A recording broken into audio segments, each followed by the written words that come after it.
Allô Evelyne! Aujourd'hui, on va lire Les Trois Plumes. Il était une fois un roi et ses trois fils. Deux étaient intelligents et le troisième si simple d'esprit qu'on l'appelait le bêta.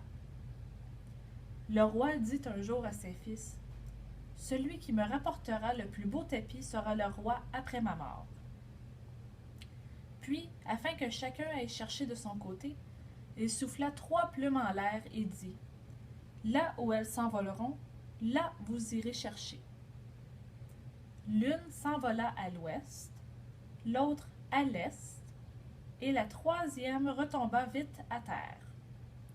Un fils partit à droite, l'autre à gauche, et le bêta, déçu, resta devant la dernière plume tombée près de lui. Sous la plume, il vit une trappe, l'ouvrit et trouva un escalier qui le conduisit devant une grosse grenouille, entourée d'une foule de grenouillettes. « Que veux-tu? » demanda-t-elle. « Le plus joli des tapis, » répondit-il. Elle ordonna alors à une jeune grenouille: « Mademoiselle la rainette, petite grenouillette verte, fille de race grenouillère, grenouillante gambette, donne-moi la grosse boîte. » La grenouillette tendit la boîte, et la grosse grenouille en tira un tapis si beau qu'on n'en eût jamais tissé de pareil. « Mille merci » s'écria le bêta qui, ravi, partit avec le tapis. Ses frères ne rapportaient que des toiles grossières et le roi, voyant le superbe cadeau du cadet, s'écria: « Mon fils, le royaume t'appartiendra. » Mais les deux aînés insistèrent tant que le roi fixa une autre condition: qui rapportera la plus belle bague héritera du royaume. Et il souffla en l'air les trois plumes, montrant les trois routes à suivre. Les deux aînés partirent, l'un à l'est, l'autre à l'ouest. Mais la plume du bêta retombant près de la trappe, il alla demander une très belle bague à la grenouille.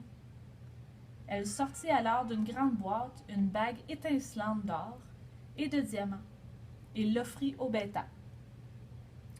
Comme ses frères n'avaient trouvé que de pauvres anneaux de fer, voyant la bague d'or du bêta, le roi dit: « Mon fils, le royaume sera à toi. » Mais harcelé par les deux aînés, le roi posa une autre condition: qui ramènera la plus belle femme héritera du royaume.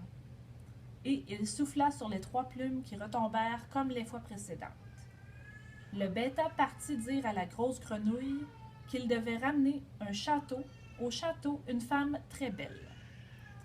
La grenouille lui donna une carotte creuse, tirée par 6 petites souris, lui demandant d'y poser l'une des grenouillettes. Le bêta en prit une qu'il mit dans la carotte. À peine assise, la grenouillette se changea en une demoiselle d'une éclatante beauté, la carotte en carrosse et les petites souris en chevaux. Et tous partirent au galop chez le roi. Les frères, eux, n'avaient ramené que de simples paysannes. Voyant cela, le roi déclara: « Mon cadet sera le roi. » Mais les deux aînés, furieux, réclamèrent au roi une dernière chance. Celui-ci la leur accorda et déclara: « Sera roi celui dont la femme sautera à travers un anneau suspendu dans la grande salle. » En voulant traverser l'anneau, les deux paysannes se brisèrent les os. Quant à la belle demoiselle ramenée par le bêta, elle passa dans l'anneau avec la grâce d'une biche. Et c'est ainsi que notre bêta devint un jour roi et régna longtemps auprès de ses ravissantes reines. Voilà.